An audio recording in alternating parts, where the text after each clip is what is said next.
한 아이가 있습니다. 이 아이는 동생이 있습니다. 동생이 몹시 이 아이를 잘 따라줍니다. 그래서 너무나 행복을 느끼지요. 그러나 항상 행복을 느끼는 것은 아닙니다. 왜냐하면 자기를 따라하는 동생이 자신의 물건을 가지고 놀기 때문에 정리된 것들을 어지럽혀 놓고 때로는 망가뜨리기 때문에 그렇습니다. 그래서 이 아이는 꿈을 꿉니다. 자기의 방을 갖는 소원을 가지고 기도하기 시작합니다. 하나님, 내게 내 방을 주십시오. 저희 집 첫째 아이의 이야기입니다. 또 한 청년이 있습니다. 다리를 다쳤습니다. 제때 치료해야 되는데 치료받을 수 있는 상황이 아니어서 치료를 하지 못했습니다. 2달 정도 쩔뚝거리며 생활하고 1년 정도 재활을 해야 하는 상황이 됐습니다. 공원을 가는데 조깅하는 사람들이 보입니다. 노부부도 손을 잡고 산책을 하는데 그 모습을 보면서 하나의 소원을 갖습니다. 나도 건강하고 싶다. 빨리 회복되고 싶다. 나도 뛰고 싶다. 그러한 소망을 갖습니다. 제가 20대 때 이야기입니다. 방을 가지고 싶은 것과 건강을 가지고 싶은 것, 아마 꼭 그런 것은 아니지만 여러분도 무언가 하고 싶은 소원이 있으실 겁니다. 대부분 이런 소원들은 외적인 요소들로 나타납니다. 우리의 삶의 모습, 물론 우리의 내면에서부터 나타나는 것이긴 하지만 모습 자체는 외적인 요소들입니다. 교회의 성장을 어떻게 평가할 수 있는지 아십니까? 숫자로밖에 할 수 없습니다. 외적인 모습인데 내적인 것을 담을 수 있는 그릇이 외적인 것이기 때문에 어쩔 수 없어서 숫자로 평가할 수밖에 없습니다. 우리는 예수님을 만나서 내적인 변화를 경험한 사람들입니다. 주님을 만났기에, 주님이 나를 구원해 주셨기에 사망에서 생명으로 옮겨진 그 놀라운 변화를 경험했습니다. 별로 놀랍지 않으신가 봅니다마는 사망과 생명은 극과 극입니다. 혹시 아직도 감각이 없으시다 하면은 오늘 예배가 끝나면 응급실이나 장례식장을 가보십시오. 우리는 예수님을 만나서 정말 놀라운 내적인 변화를 경험했습니다. 내적인 변화를 경험할 때 우리에게 또 하나의 소망이 생깁니다. 내 내적인 변화와 함께 나의 외적인 삶의 모습에서도 변화를 경험하고자 하는 그런 열망함이 생깁니다. 한 번씩 경험하셨을 겁니다. 주님께 한량없는 은혜를 누릴 때에 교회의 문을 나가면서 그래, 이번 한 주 동안에는 진짜 하나님이 원하시는 모습으로 살아야 되겠다라고 다짐을 하지 않으셨습니까? 그러나 그 한 주간의 모습은 어떠합니까? 토요일 날 한 주를 되돌아보면 종전과 다르지 않음을 발견한 날이 많지 않으십니까? 사실 많은 사람들이 삶의 변화를 꿈꿉니다. 소망하고 결단하고 의지로 살아가려고 힘씁니다. 그러나 실제로 삶의 변화를 경험하는 사람들은 소수입니다. 왜 이렇게 변화가 어렵습니까? 왜 우리는 이렇게 변하지 못하는 것일까요? 왜 여러분은 이렇게 변화하지 못하십니까? 오늘 가늠하다 현장에서 잡힌 여인은 절망적인 상황 가운데 있었습니다. 그러나 이 여인은 예수님을 만났습니다. 예수님께 은혜를 잊게 됩니다. 성경에 등장하는 모든 사람들보다, 그리고 이 세상에 이제까지 역사상에 존재했던 모든 사람들을 통틀어서 가장 큰 은혜를 입은 사람이 바로 이 가늠하다 현장에서 붙잡힌 여인이라고 저는 생각합니다. 그냥 내적인 변화로 끝나는 것이 아니었습니다. 정말 죽음 가운데 놓여 있었지만 예수님을 만나서 생명으로 옮겨졌기 때문에 가장 큰 은혜를 입었지 않았나라고 생각을 해봅니다. 저는 확신합니다. 오늘 말씀 가운데 이 여인의 이 이후의 삶에 대해서는 설명해주고 있지 않습니다. 그러나 이 이후에 이 여인의 삶의 모습은 이전과 달랐을 것이라고 확신합니다. 가늠하다 현장에서 잡힌 여인을 만나주신 예수님께서 오늘 우리를 만나주시고 우리에게 은혜를 주시되 우리의 삶의 변화를 이끌어 주시기를 주님의 이름으로 축원드립니다. 먼저 오늘 본문의 배경을 살펴보면 본문의 중심에 여인이 놓여 있는 것이 아님을 볼 수 있습니다. 53절과 1절을 보면 성전에서 흩어집니다. 밤이 늦어서 그렇습니다. 7장 14절 말씀을 한번 보십시오. 예수님께서 명절 중간에 성전에서 올라가서 가르치십니다. 이 명절은 초막절입니다. 그런데 예수님께서 성전에서 가르치실 때에 마음이 불편한 사람들이 있습니다. 서기관들과 바리새인들입니다. 왜냐하면 이들은 요한복음 5장에 보면은 베데스다 연못에서 38년 된 병자를 예수님께서 치료해 주십니다. 고쳐 주십니다. 그리고 그 자리에서 병 나은 이 사람이 자리를 들고 걸어가는데 바리새인과 서기관들이 이 모습을 보고 안식일을 범하였다라고 비판하였고 정죄하였습니다. 5장 16절 말씀을 보면 요한의 시각으로 볼 때에 서기관과 바리새인들이 예수를 박해하기 시작한 그 근거가 바로 여기에 있습니다.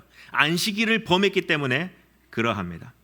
그런데 예수님께서 이 본문의 바로 앞에 7장 말씀에서 그 초막절에 성전에서 사람들을 가르치실 때에 뭐라고 말씀하십니까? 7장 24절 말씀을 함께 보겠습니다. 함께 읽겠습니다. 외모로 판단하지 말고 공의롭게 판단하라 하시니라.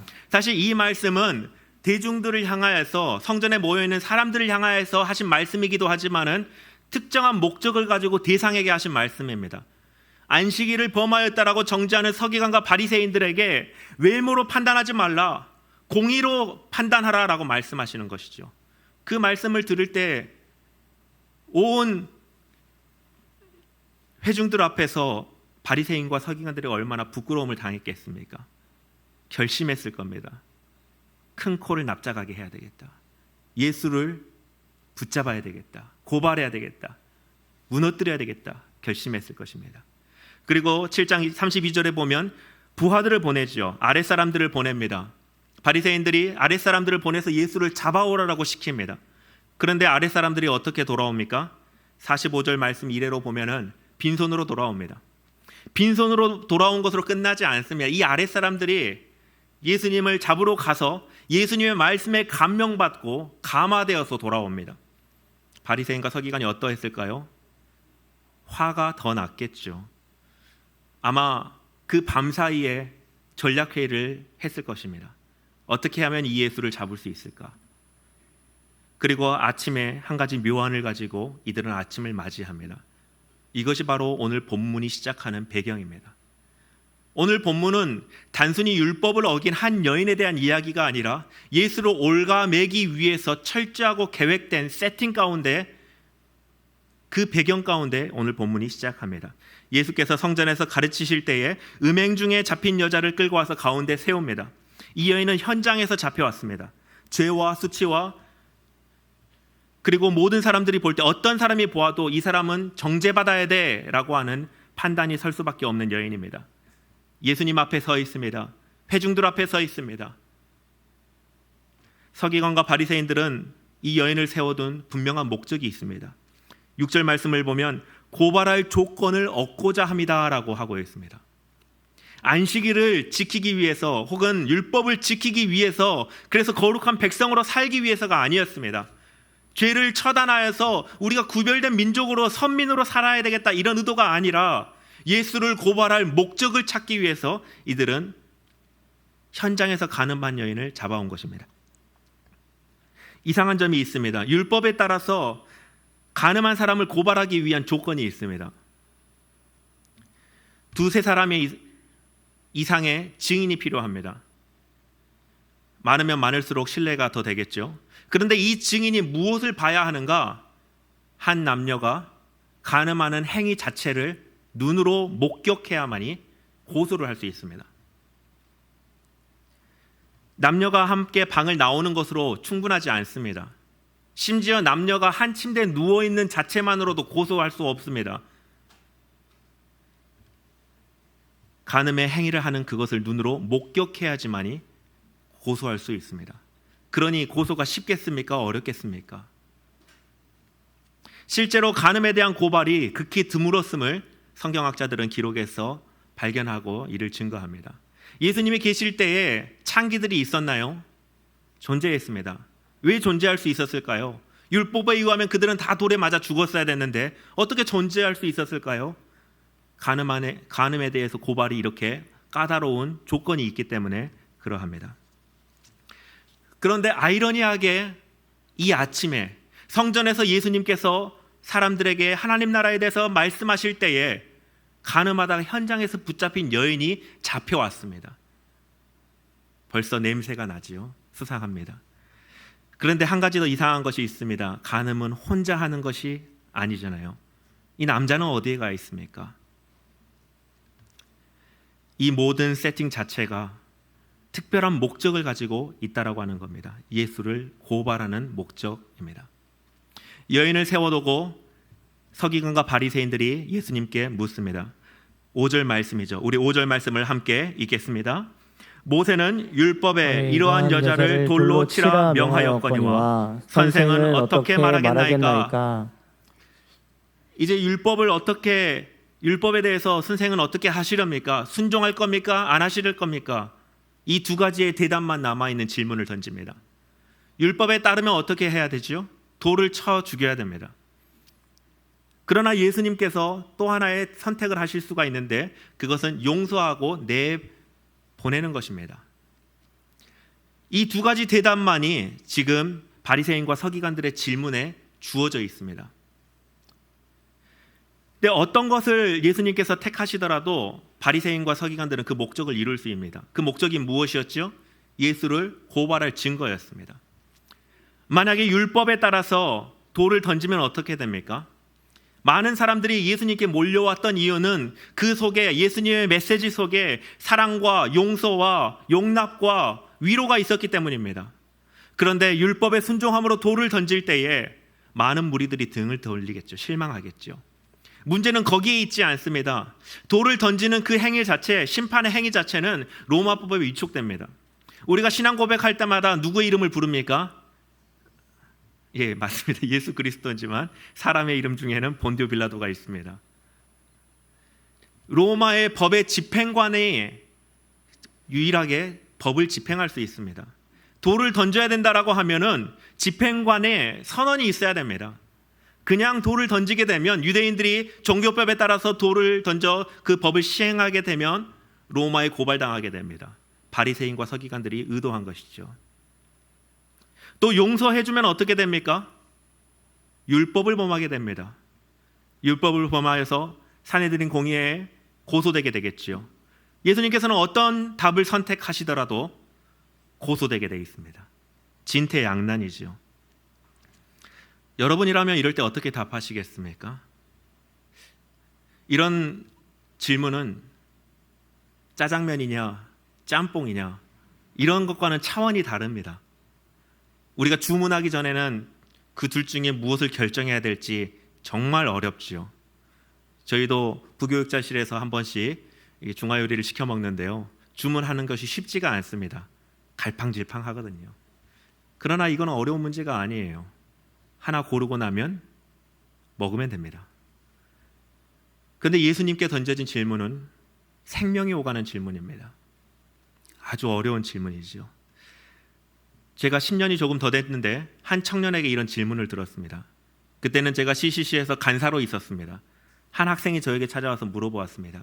간사님, 이번 주일날 제가 토익을 예약해놨는데 토익 시험을 봐야 되는데 봐야 될까요? 안 봐야 될까요? 라고 물어보는 것입니다. 주일 성수 때문입니다. 토익 시험이 그때는 주일에만 치러졌습니다. 요즘은 토요일도 있죠. 옵션이 있습니다. 그때는 옵션이 없었습니다. 근데 토익을 보지 않으면 대학을 졸업을 하지 못합니다. 토익 점수 일정 점수가 넘어야 졸업장을 주는데 시험 결과표, 점수표를 줘야 되는데 시험을 봐야지 그 점수표를 받고 학교에 제출해서 졸업할 수 있기 때문이었습니다. 그리고 또 취업하기도 어렵습니다. 취업의 서류에 토익 점수가 있기 때문에 그렇습니다. 그래서 많은 고민을 하다가 저에게 물어보았는데 저도 마땅히 해줄 답이 없었습니다. 생각보다 우리의 인생 가운데 이러지도 저러지도 못할 어려운 질문들이 많이 마주하게 됩니다. 그런데 중요한 사실이 있습니다. 그럴 때 그 대답이 무엇인지 찾아가는 사람이 바로 삶의 변화를 경험한다라고 하는 것입니다. 어려운 인생의 질문 속에서도 그 질문을 주님 안에서 발견하여서 주님이 인도하시는 삶의 변화를 경험하시기를 주님의 이름으로 축원드립니다. 예수님은 어떻게 반응하시죠? 온갖 수치와 모욕과 정죄 가운데 있는 이 여인 앞에 예수님은 몸을 굽혀 땅에 무언가를 적기 시작하십니다. 많은 학자들이 이것이 무엇인가 연구하였지만은 의견이 일치되지는 않았습니다. 성경에서도 하나님은 우리에게 무엇을 적으셨다라고 알려주고 있지 않으십니다. 그런데 한 가지 분명한 것이 있습니다. 7절을 보면 그들이 묻기를 마지 아니하는지라라고 하고 있습니다. 예수님께서 글을 바닥에 적고 계시는데 계속 물어보는 겁니다. 그래서 예수님, 당신의 대답은 무엇입니까? 재차 물어보고 빠른 대답을 요구하고 있습니다. 아마 예수님께서 무엇을 쓰셨는지는 모르지만 그것이 예수님의 답변에 대한 결정적인 단서가 되는 것 같지는 않습니다. 근데 예수님께서 무엇을 적었는가 보다도 중요한 사실이 있습니다. 예수님께서 굽히셨다라고 하는 겁니다. 굽히셨다. 먼저 왜 굽히셨을까요? 글자를 써야 되니까요. 굽혀서 바닥에 글자를 써야 되니까 굽히셨겠죠. 그런데 저는 이 굽히시다라고 하는 이 말 속에서 예수님의 하나의 행위를 발견해 봅니다. 바로 바리새인과 서기관들 혹은 대중들의 그 관심을 무시하고 계신다라는 것입니다. 예수님은 끊임없이 요구받고 계셔요. 그래서 예수님은 어떻게 하는 것이 맞습니까? 당신의 보기에는 무엇이 맞습니까? 당신은 어떻게 하기로 결정하실 겁니까? 계속해서 요구받고 있습니다. 그러나 예수님은 아무 대답하시는 것이 아니라 엎드려서 바닥에 적고 계신다라고 하는 것이죠. 어떤 사람이 제게 질문을 합니다. 근데 답을 주지 않아요. 갑자기 노트를 꺼내서 막 필기를 해요. 근데 이 사람이 제가 필기해 놓은 것을 보더니 자기 질문과 상관없는 것을 필기하고 있습니다. 그 사람이 무엇을 느끼겠습니까? 무시를 느낄 겁니다. 이 사람이 나를 무시하고 있구나. 예수님이 지금 그러고 계신 거예요. 우리 주위에 얼마나 많은 소리들이 존재합니까? 금요기도회 때도 나누었습니다마는 대한민국에 사는 것은 정말 복잡한 세상에 사는 것 같습니다. 저도 단기 선교라든지 선교 훈련 때문에 해외를 나간 적이 있는데 우리나라만큼 복잡한 나라 없는 것 같습니다. 그리고 서울에 살고 계신 여러분은 정말 힘든 삶을 살고 계신 것 같습니다. 너무나 복잡합니다. 수많은 소리가 내 인생을 감싸고 있는 것을 느껴지지 않으십니까? 세상에 많은 소리가 있습니다. 그 소리들 우리가 다 귀 기울여 들어야 될 소리가 아닙니다. 때로는 무시해야 됩니다. 세상의 소리로 정치를 판단하지 마십시오. 세상의 소리로 자녀의 교육을 판단하지 마시고 가정과 기업을 판단하지 마십시오. 우리의 노후 대책은 세상의 소리에 귀 기울여서 세울 수 있는 것들이 아닙니다. 그런 소리는 무시하셔도 됩니다. 주님께서 엎드리셨을 때에 바로 세상의 소리에 집중하는 것이 아니라 다른 무언가에 집중하고 계신 것입니다. 저는 한 번씩 상상을 해보곤 합니다. 창세기 3장에 뱀이 하와에게 다가와서 선악과에 대해서 질문을 합니다. 이것을 먹으면 진짜 죽는가? 라고 말이죠. 만약에 하와가 그때에 하나님께 나와서 하나님 그때 뭐라고 하셨죠? 이건 먹으면 어떻게 된다고 하셨죠? 죽을까 하노라 하셨던가요? 라고 물어보았다면 하와가 하나님께 물어보았다면 어떻게 됐을까요? 저는 아마 우리가 지금 이 자리에 있는 것이 독산동이 아니라 하나님 나라에 있게 될 것 같습니다. 이것이 바로 변화를 인도하는 주님의 방법입니다. 세상의 소리를 듣는 것이 아니라 하나님의 음성을 들을 수 있는 공간을 만들어내는 것이 바로 주님께서 인도하시는 삶의 변화를 경험하는 사람들의 원리라고 하는 것입니다. 이런 사람들은 대강 말하지 않습니다. 대충 생각하고 판단하지 않아요. 성급하지 않습니다. 조급하지가 않습니다. 조급하고 성급하고 대충대충 하는 사람들은 결코 변화를 경험할 수 없습니다. 주 안에 머물러, 주 안에 머물러입니다. 주님이 엎드리심은 잠시 외부의 소리들의 귀를 닫으시고 주 안에서 공간을 만드신 것입니다. 주 안에 머물러 공간을 만드는 사람들이 주님이 인도하시는 삶의 변화를 경험할 수 있을 거라고 하는 것이죠. 우리가 들어야 될 소리 주님의 음성입니다. 창조주의 음성이고 죄인된 나를 위하여서 자기의 목숨을 내어주신 예수 그리스도의 음성입니다.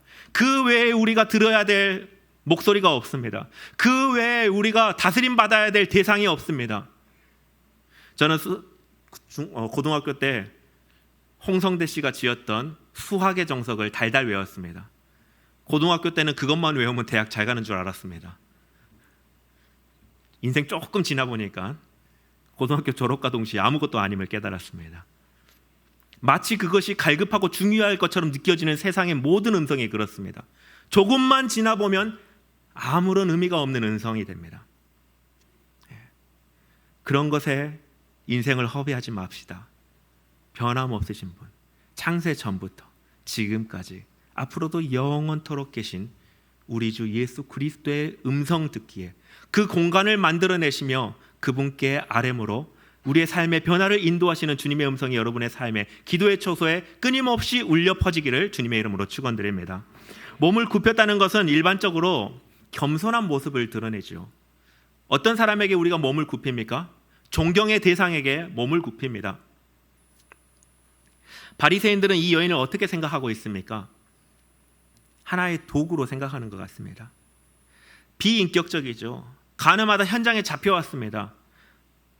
집행관들이 분명히 있고 절차가 있을 터인데 그 아침에 급하게 여인을 성전 한가운데 세워두었습니다. 가늠하다 현장에서 붙잡힌 여인을 말이죠. 이들은 율법이 목적이 아니었습니다.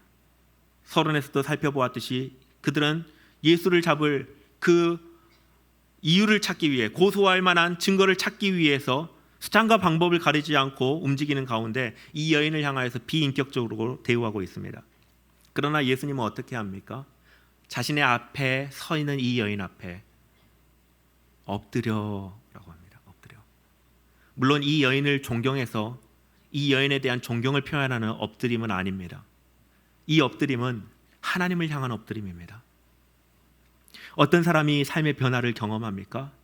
주님이 인도하셔야지 삶의 변화를 경험할 텐데 그 주님께 겸손과 그 주님이 우리의 온 우주의 권능자이시라고 하는 그 존귀함과 존경의 마음을 가지고 엎드리는 사람에게 하나님이 인도하시는, 주님이 인도하시는 삶의 변화를 경험할 수 있게 된다라고 하는 것입니다. 인생을 살아보면 다양한 사람들을 만납니다. 아나무인인 사람도 있지요. 답이 없습니다. 마음이 아픕니다. 안 만나면 좋겠지만 한 번씩 만나게 됩니다. 또 이런 사람이 있어요. 내 인내심의 한계를 넘실넘실. 그렇죠. 예수님의 제자로 사는 것은요, 그런 사람들을 만났을 때 내가 폭발하지 않도록 나를 다스리는 게 목적이 아닙니다. 나를 다스리는 데 목적이 있지 않아요. 목적은 그 관계를 통하여서 주님이 일하실 공간을 만들어내는 것입니다. 어떤 사람이 변화를 경험합니까? 주님이 일하실 공간을 만들어내는 사람이에요. 그런 사람이 주님이 인도하시는 삶의 변화를 경험합니다. 겸손히 주님이 어떻게 일하실까? 이 질문이 우리의 삶에 끊임없이 맴돌므로 내가 주장하는 삶이 아니라 예수 그리스도가 주장하는 삶이 되시기를 주님의 이름으로 축원드립니다. 계속해서 독촉하는 서기관과 바리새인들에게 주님이 드디어 말씀하십니다. 너희 중에 죄 없는 자가 먼저 돌로 치라. 그리고 굽혀 손가락으로 글자를 다시 땅에 적으시죠. 세상에 죄 없는 사람이 있습니까? 여러분 죄 없으십니까? 다 죄가 있으신가 봅니다. 청문회를 보면은 무섭지요. 와, 진짜 죄 없는 사람이 없네. 사람의 눈으로 봐도 그렇게 보입니다. 하나님의 눈으로 보면 어떨까요? 어린아이가 막 태어났습니다. 그 아이를 보고 혹시 이렇게 이야기하는 분이 계십니까? 아, 이 죄인아 라고 말이죠. 아무도 없습니다. 그러나 하나님 시각에서는 죄인입니다. 모든 사람이 죄를 범하였음에 라고 말씀하고 있는데, 너희 중에 죄 없는 자가 돌로 치라라고 할 때에 모든 사람이 죄인이기 때문에 그것에 찔려서 그 자리를 떠난 사람은 아마 없을 거라는 생각이 듭니다. 그것으로는 조금 부족합니다. 죄 없는 자라고 할 때 가장 마음에 찔린 사람은 바로 죄 있는 자, 능동적인, 그리고 그것과 관련된 죄가 있는 사람이 마음에 찔림이 있었을 것입니다. 제가 생각할 때는 그 함께 간음했던 그 남자가 가장 찔렸을 것 같습니다. 서두에서도 말씀하셨듯이 이 간음하다 현장에서 붙잡힌 여인, 아주 이례적인 케이스입니다. 제가 추측하건대 이런 조작된 범죄 현장이었던 것 같습니다. 여인이 그 계획에 빠지게 되어서 간음하게 되었고, 그 모든 시간과 장소를 미리 알았던 계획했던 사람들에 의해서 발각되고 현장에서 잡혔기에 고발되었던 것이죠. 근데 그 남자는 어디에 있습니까? 그 자리에 없습니다. 왜 없을까요? 미리 다 손써놨으니까 없겠죠. 어쩌면 바리새인과 서기관들 중에 한 사람일 수도 있습니다. 신뢰할 만한 지인일 수도 있습니다. 어쩌면 이 현장에 저 멀리에 서 있을 수도 있습니다. 그 사람이 가장 마음에 찔렸겠죠. 또 누가 마음에 찔렸을까요? 이 일을 공모한 사람들입니다. 바리새인과 서기관들이 마음에 찔렸을 것입니다. 기획한 사람, 그리고 연출한 사람, 이들이 다 하나님 앞에 이 일을 정죄할 자격이 없음을 깨닫게 되고 마음에 양심에 찔림이 있었을 것입니다. 그리고 또 어떤 사람이 마음에 찔림이 있었을까요?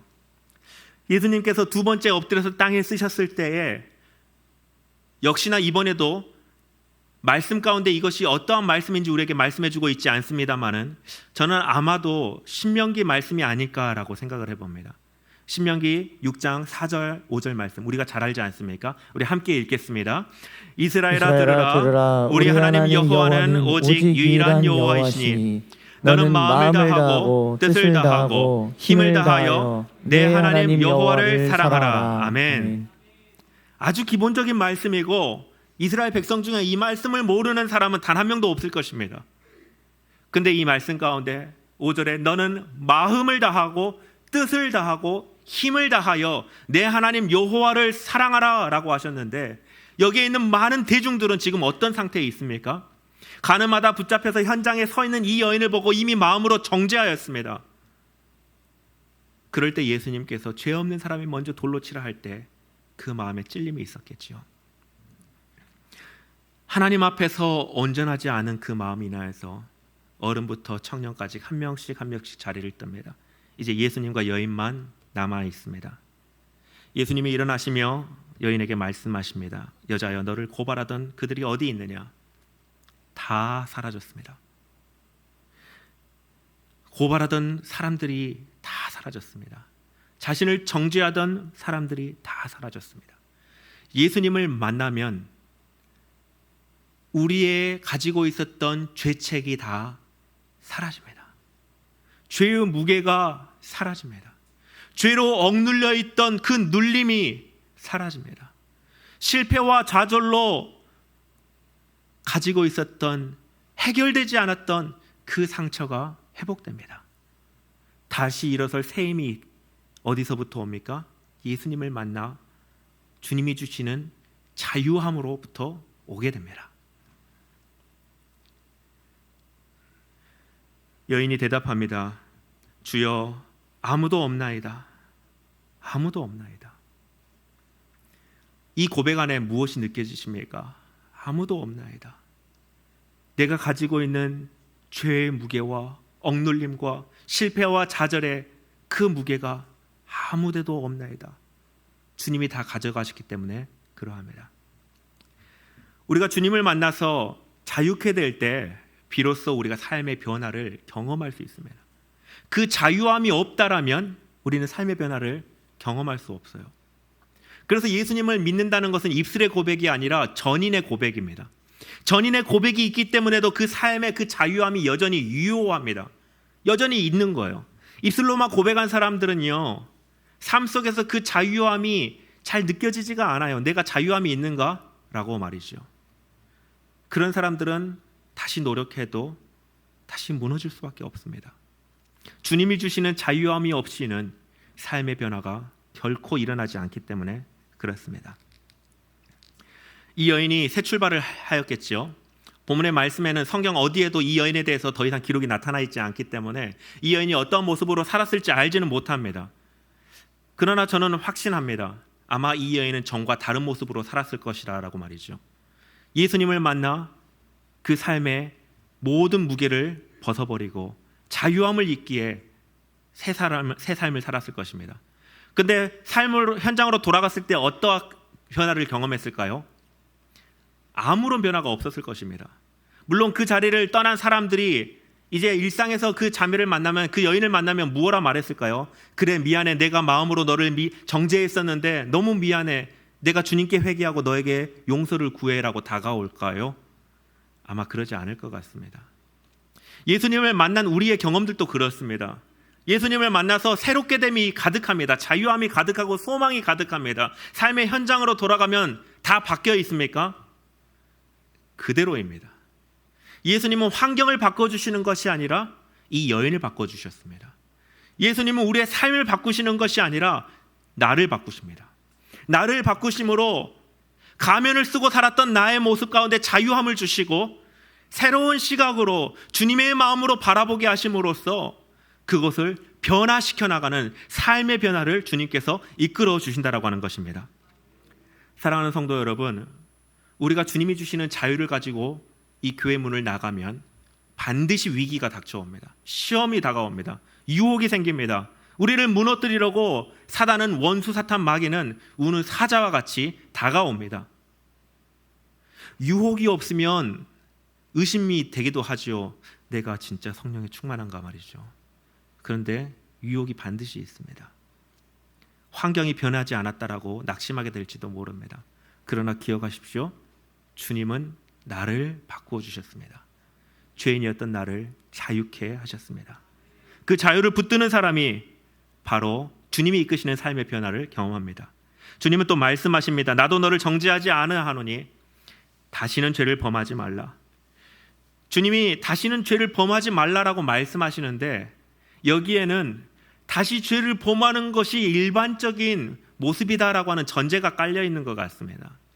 혹시 여러분 가운데 왜 나는 이렇게 삶이 변하지 않을까? 왜 나는 새롭게 살고 싶은데 안 될까? 왜 나만 안 될까라고 생각하시는 분이 계신지 모르겠습니다.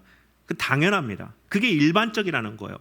삶이 변하는 게 일반적인 게 아니라 변하지 않는 게 일반적입니다. 그렇기 때문에 우리는 소원하죠. 만약에 우리의 자녀들이 고등학교를 졸업만 하면 서울대 입학한다고 생각해 보십시오. 그 어떤 부모가 어떤 학생이 서울대를 소망하겠습니까? 안 되니까 소망하는 겁니다. 삶의 변화가 안 되니까 소망하는 거예요. 이 여인이 새로운 삶을 살려고 노력한다고 살 수 있었을까요? 절대 그렇지 않습니다. 예수 그리스도가 그에게 다시 죄를 범하지 말라 하실 때에는 죄 용서 받음의 은혜를 기억하라라고 하는 것입니다. 죄 용서 받음의 은혜가 어디로부터 옵니까? 예수님께로부터 옵니다.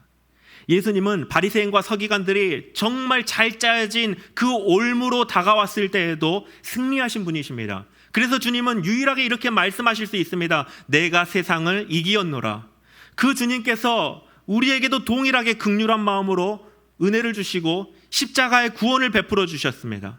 십자가의 은혜는 값싼 은혜가 아닙니다. 십자가는 돈으로 대가를 지불하고 얻는 은혜는 아닙니다. 그러나 십자가의 가치가 없는 것이 아닙니다. 이건 어머니의 사랑과 같습니다. 여러분 중에 누가 어머니에게 돈을 드리면서 어머니 앞으로 나에게 밥을 차려주십시오 라고 하는 자녀가 이 세상에 어디에 있습니까? 부모의 사랑, 어머니의 사랑은 돈으로 사는 것이 아닙니다. 무료입니다. 공짜입니다. 그러나 어머니의 사랑의 가치가 없습니까? 이 세상 어느 것보다 고귀하고 존귀한 것이 어머니의 사랑 아닙니까? 예수 그리스도의 십자가가 그러합니다. 돈으로 사는 것이 아닙니다. 대가를 지불하는 것이 아니고 은혜로 우리에게 주어졌습니다. 그러나 그 가치는 이 세상의 그 무엇과도 비교할 수 없는 가치입니다. 하나님이신 그분이 이 땅에 오셔서 십자가의 죽으심으로 지불하신 생명의 가치입니다. 그 가치를 우리에게 주셨습니다. 죄를 범하지 말라. 그것은 예수 그리스도의 은혜 아래 머물라라고 하는 말씀입니다. 은혜를 소중하게 여기는 사람이 주님이 인도하시는 삶의 변화를 경험한다라고 하는 것이죠. 말씀을 정리하겠습니다. 어떤 사람이 삶의 변화를 경험합니까? 주 안에 머무르며 주님께 묻는 사람입니다. 그런 사람은 삶 속에서 주님의 음성을 찾습니다. 주님의 뜻을 찾습니다. 그런 사람은 겸손하죠. 그런 사람은 또한 주님의 무슨 일을 하실지 공간을 만들어내는 사람입니다. 주님께서 내 죄를 위해 지불하신 은혜의 가치를 소중하게 여기며 나에게 주신 그 자유함을 빼앗기지 않기 위해 붙드는 사람이 바로 주님이 이끄시는 삶의 변화를 경험합니다. 저는 오늘 여러분께 도전하고 싶습니다. 주님이 이끄시는 삶의 변화를 붙들기 위해 그럼 우리는 이 한 주간 어떻게 해야 할까요? 주님 안에 머물러야 합니다. 주님 안에 머무르십시오. 오늘 우리가 주님의 날 함께 모여서 주님 안에 머무르기 위해 힘을 쓰지 않습니까? 온 힘을 다하지 않습니까? 우리의 일상에서 주님 안에 머무르십시오. 무엇이 주님 안에 머무르는 것입니까? 온 생각과 마음의 중심을 주님께 두는 방법이 무엇입니까? 우리의 기도밖에 없습니다.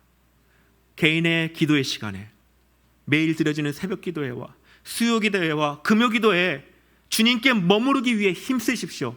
물론 삶의 분주한 상황 가운데서 짬을 내셔서 주님께 머무르고 주님께 집중하려고 하는 훈련도 너무나 유익합니다. 그러나 가장 기본적으로 우리의 기도 시간에 주님께 머무르기 힘쓰는 한 주간이 되시기를 도전하고 싶습니다. 단순하게 기도에 참석하는 것에 목적이 있지 않아요. 기도에 참석하면서 졸다 갈 수도 있습니다.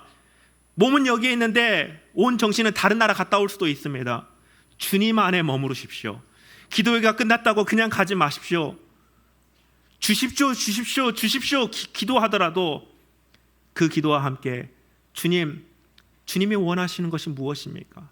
내 삶을 주님께 올려드리며 나의 문제와 막혀있고 무엇을 선택해야 될지 모르는 그 순간을 주님께 올려드리며 주님의 뜻을 깨달으며 주의 음성이 들릴 때까지 머무르십시오. 5분이 될지 모릅니다. 10분이 될지 모릅니다. 그러나 머무르십시오.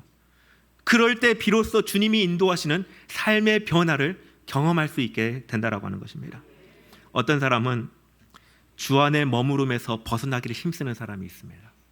은혜는 받았는데 그 은혜를 내 것으로 삼기만 하면 되는데 그 은혜를 여기에 두고 자꾸 버리려고 하는 사람들이 있습니다. 나의 삶의 모습이 그런 건 아닌가 돌아보며 우리가 주님 앞에 이 시간에 결단했으면 좋겠습니다.